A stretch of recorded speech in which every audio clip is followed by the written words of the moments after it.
नमस्कार प्यारे दोस्तों, आपका स्वागत है मेरे YouTube चैनल मैथ्स वॉरियर पर। आज हमारी जो क्लास रहेगी परसेंटेज की रहेगी। और परसेंटेज में भी क्या क्लास रहेगी हमारी, जो भी हमारे क्वेश्चंस रहेंगे कुछ प्रीवियस ईयर के होंगे और कुछ क्वेश्चंस जो होंगे उनकी उम्मीद रहेगी आने की, वो भी क्वेश्चन मैं आपको प्रोवाइड कराऊँगा। ठीक है, चलो देखते हैं, स्टार्ट करते हैं अपना क्वेश्चन। मैं उम्मीद करता हूँ कि सारी क्लासें आपकी समझ में आ रही होंगी। इसी तरह मेरी वीडियो को शेयर करती रहिए और आपको बेस्ट से बेस्ट कंटेंट देने की जिम्मेदारी मेरी है और मैं आपको बेस्ट से बेस्ट कंटेंट देता रहूँगा इसी प्रकार। केवल आपसे एक ही अनुरोध है मेरा कि आप मेरी वीडियो को ज़्यादा से ज़्यादा मात्रा में शेयर कीजिए। चलिए ज़्यादा बातें ना करती हुए अपनी क्लास की ओर आगे बढ़ते हैं। क्वेश्चन क्या है हमारा वो जान लेते हैं। बहुत ही छोटा क्वेश्चन है ये, बहुत ही बेसिक क्वेश्चन है, एग्जाम के अंदर देखने को मिला था इसलिए मैंने ये ले लिया। क्वेश्चन क्या है हमारा, यदि ए की इनकम बी की इनकम का 40% है और बी की इनकम सी की इनकम से 24% अधिक है तो सी की आय ए की आय से कितने प्रतिशत अधिक है। प्रश्न पूछा गया है कि जो सी की इनकम है ए की आय से कितने प्रतिशत अधिक है। देखिए 3 लोग हैं हमारे, 3 लोग कौन कौन है, ए बी सी। जब भी इस प्रकार का सीक्वेंस दे रखा हो ए बी की आय का इतना परसेंट है या ए बी की आय से इतने परसेंट अधिक है, बी फिर उसके बाद बी से स्टार्ट हो रहा है। ठीक है, इस प्रकार से सीक्वेंस दे रखा, सबसे पहले आप किसकी आय मानोगे, एक सी की आय मानोगे। ठीक है, सी की आय मैंने मान ली 100 रुपये। अब उसने कहा है कि जो सी की आय है, जो बी की आय है, बी की जो आय है वो सी की आय से 24% अधिक है। जब ये 100 है तो ये कितनी हो जाएगी, 24% अधिक होगी तो 124। अब उसने कहा है कि जो ए की इनकम है वो बी की इनकम का कितना है, 40%। तो इसका अगर मैं 40% निकालूंगा, इसका अगर 40% निकाले हम, कितना निकलेगा, 0 से 0 कैंसिल आउट हो जाएगी तो ये लगभग निकलेगा 400 500, यानी कि ये निकलेगा लगभग 496। ठीक है, 0.6। अब प्रश्न में हमसे पूछा गया है कि प्रश्न में क्या पूछा गया है कि सी की जो इनकम है वो ए की इनकम से कितने परसेंट अधिक है। देखिए यहाँ पर सी की इनकम कितना परसेंट अधिक है ए से, 50.4, किससे 99 वो 49.6 इंटू 100। अब देखिए यहाँ पर पॉइंट से पॉइंट चला गया। ऑप्शन देखते हैं अपने। ठीक है, ऑप्शन अगर हम देखें यहाँ पर तो हम अगर इसमें डिवाइड करेंगे तो 100 से तो देखिए आएगा, तो ये तो होगा नहीं, ना ही ये होगा। ठीक है, अब हमें ये भी पता है कि हमारा जो ऑप्शन रहेगा, अगर आप कंप्लीट डिवाइड करोगे तो ये भी नहीं होगा, करीब करीब थोड़ा सा ही अधिक होगा एक से, तो वो कौन सा ऑप्शन सही होगा, चौथा ऑप्शन। इस प्रकार अगर आप भाग देते रहे तो काफ़ी समय लग जाएगा। ऑप्शन से देखकर आप डायरेक्टली देख सकते हो कि जो हमारा जो अगर 496 और 504 में देखूँ तो करीब करीब सिमिलरिटी मिलती है इसमें, करीब एक से थोड़ा ऊपर जाएगा। ठीक है, तो एक से थोड़ा ऊपर कौन सा जा रहा है, ये जा रहा है चौथा ऑप्शन। तो चौथा ऑप्शन कौन सा होगा, करेक्ट आंसर होगा आपका इस प्रश्न के अंदर। ठीक है, मैं उम्मीद करता हूँ कि प्रश्न आपकी समझ में अच्छी तरह से आ गया होगा।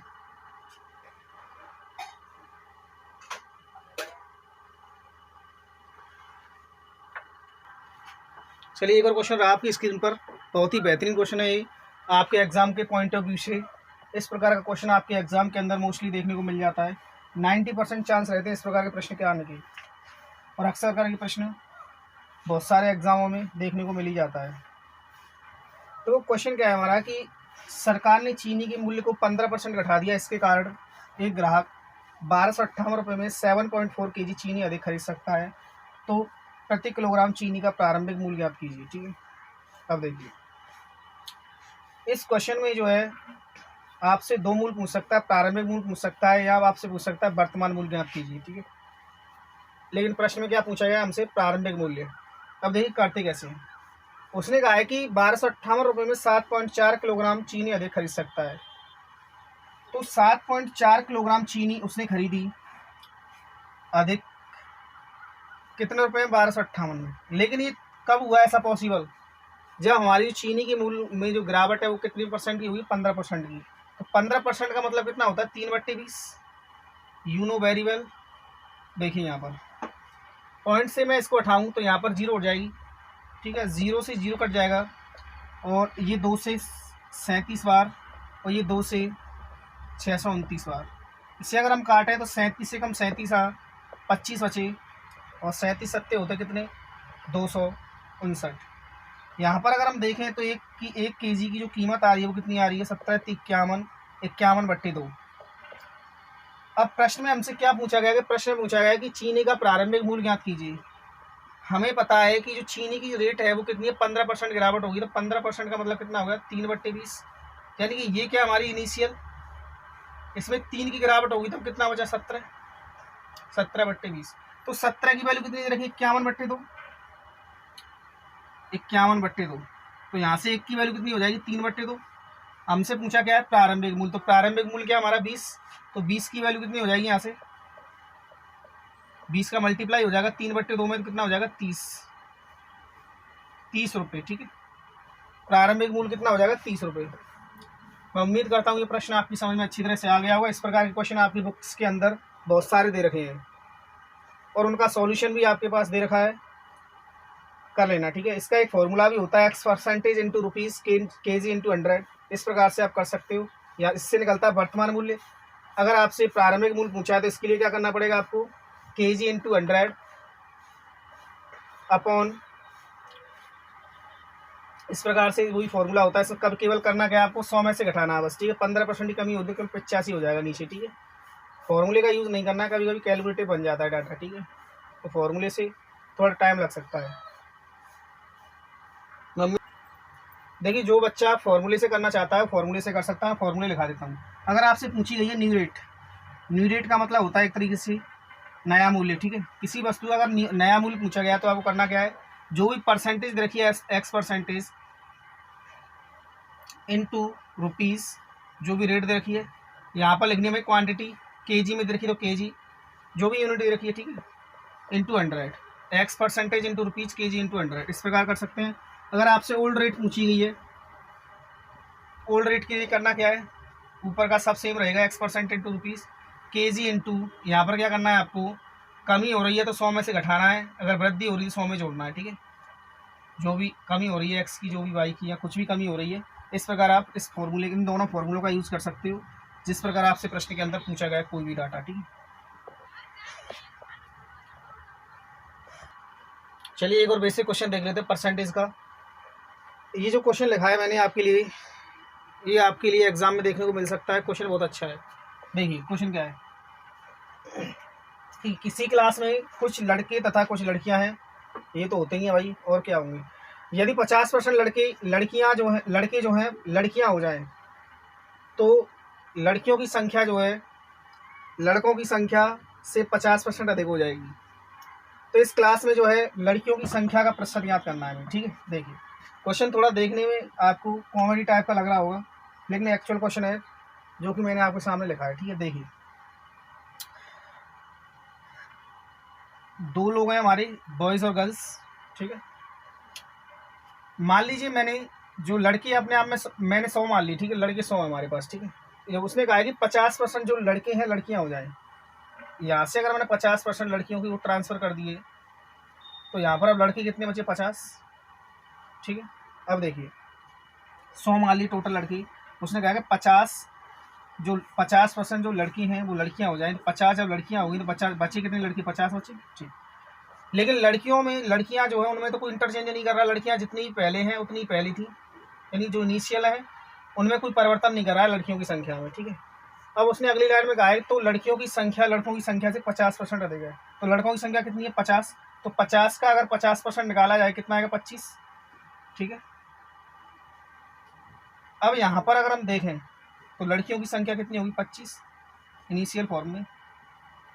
अब देखिए उसने प्रश्न में पूछा है हमसे तो क्लास में लड़कियों की संख्या का प्रतिशत ज्ञात कीजिए। तो लड़कियां कितनी है, 25। ओवरऑल स्टूडेंट कितने, 125। तो यहाँ से अगर इसे कैंसिल आउट करूंगा तो 1/5 और 1/5 का आप अच्छी तरह से जानते हो कितना मतलब होता है, 20%। तो क्लास में जो लड़कियों की संख्या है वो कितनी, 20%। मैं उम्मीद करता हूँ प्रश्न आपकी समझ में आ गया होगा। एक बार और रिपीट कर देते हैं इस क्वेश्चन को। क्वेश्चन में कह रहा है कि एक क्लास में कुछ लड़के तथा लड़कियां, यदि 50% लड़के लड़कियां हो जाए, तो मैंने मान लिया लड़के 100 हैं। ठीक है, 50% जब लड़कियां लड़के हो गए, लड़के जो है लड़कियां हो गई। ठीक है, तो लड़के कितने बचे क्लास में, 50। अब उसने कहा है कि तो लड़कियों की संख्या लड़कों की संख्या से 50% अधिक हो जाएगी। तो लड़कों की संख्या 50 50 का 50% कितना होगा, 25। ठीक है, अब देखिए यहाँ पर लड़कियां कितनी होगी, 25। अब उसने पूछा हमसे कि तो क्लास में लड़कियों की संख्या का प्रतिशत ज्ञात कीजिए। तो लड़कियों की संख्या कितनी है 25, ओवरऑल स्टूडेंट कितने 125, तो 25/125 का मतलब कितना होता है 1/5, और 1/5 का मतलब आप अच्छी तरह जानते हो कितना होता है 20%। ये प्रश्न आपकी समझ में अच्छी तरह से आ गया होगा। चलिए दोस्तों एक और नया क्वेश्चन देख लेते हैं आपके लिए। प्रश्न क्या है हमारा कि यदि ए तथा बी की आय जो है वो 2500 रुपये है, इन दोनों की आय का सम दे रखा है 2500 रुपये।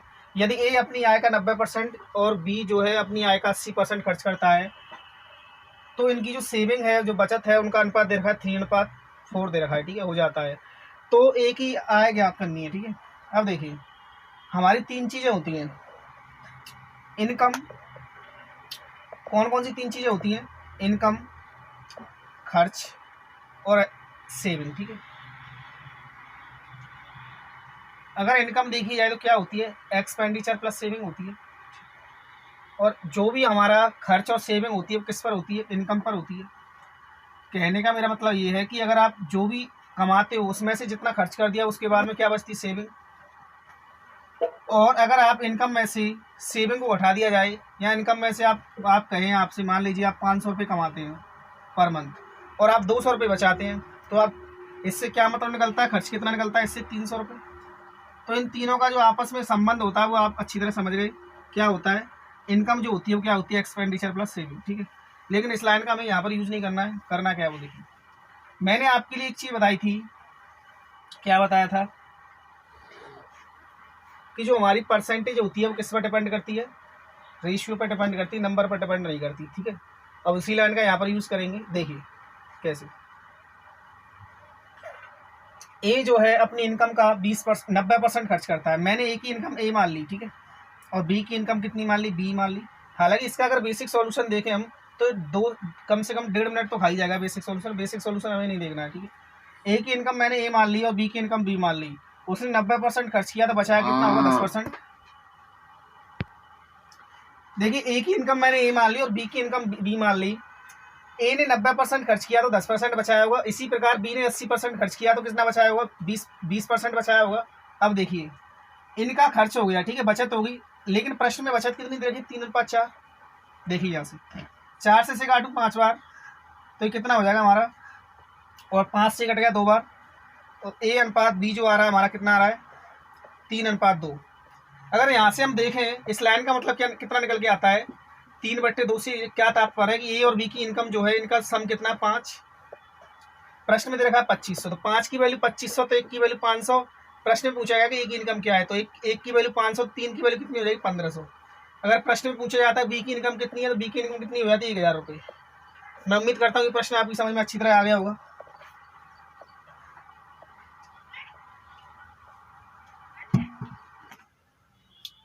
चलिए एक क्वेश्चन और लेके आए आपके सामने हम।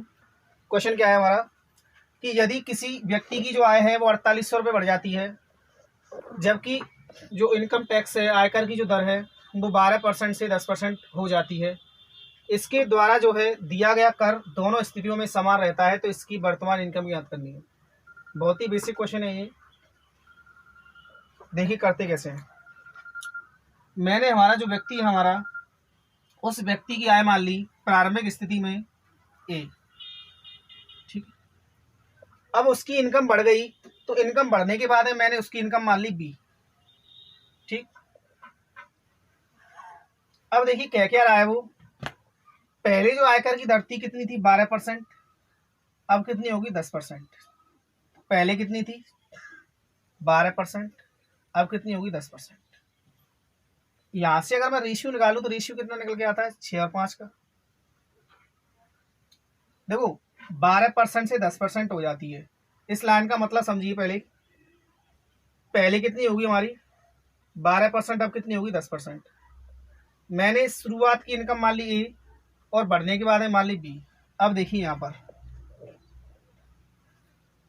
इनका अगर मैं अंतर देखूं, इनिशियल इनकम कितनी है हमारी? देखिए दोबारा से देखते हैं इस क्वेश्चन को।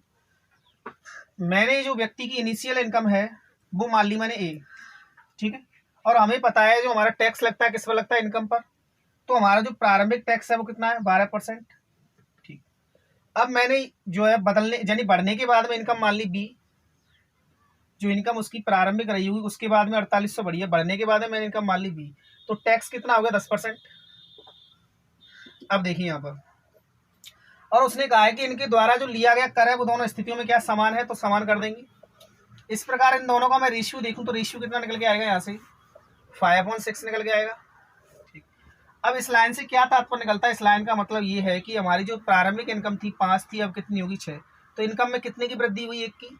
लेकिन प्रश्न में क्या कह रहा है कि इनकम में जो वृद्धि हुई है वो कितने की हुई है, 4800 रुपये की, तो 1 की जो वैल्यू है वो 4800 रुपये। अब उसने पूछा हमसे प्रश्न में कि वर्तमान इनकम ज्ञात कीजिए, तो वर्तमान इनकम क्या है 6, तो 6 की वैल्यू कितनी हो जाएगी, यहाँ से आप निकालोगे 24/28, ये हो जाएगी आपकी 28,800 रुपये। बहुत ही बेसिक क्वेश्चन है, मैं उम्मीद करता हूँ ये प्रश्न आपकी समझ में अच्छी तरह से आ गया होगा। हमारा जो सॉल्यूशन मिलेगा आपको 2 से 3 लाइन से ज़्यादा का नहीं मिलेगा। बेसिक सॉल्यूशन के लिए आपकी बुक्स ही हैं, ठीक है। और हम बेसिक सॉल्यूशन इसलिए नहीं कराते क्योंकि टाइम काफ़ी लग जाता है भाई, और इस टाइप से आप टाइम लोगे तो सिलेक्शन कभी भी नहीं होगा आपका। 2 से 3 लाइन ही होगा हमारा सिलेक्शन, 3 से 4 लाइन नहीं हो पाएगा, ठीक है, अभी भी। और इससे छोटा सॉल्यूशन मार्केट के अंदर उपलब्ध भी नहीं होगा। चलिए आज की क्लास हम यहीं पर समाप्त करते हैं, और आप इसी प्रकार हमारी वीडियो को शेयर करते रहिए, और आपके लिए हम इसी प्रकार बेस्ट से बेस्ट कंटेंट लाने की कोशिश करेंगे। आपके लिए जितना होगा हम और मेहनत करने की कोशिश करेंगे। आपसे केवल हमारी एक ही रिक्वेस्ट है, आप हमारी वीडियो को ज़्यादा से ज़्यादा लोगों के पास शेयर कीजिए, लाइक कीजिए। Thanks for watching.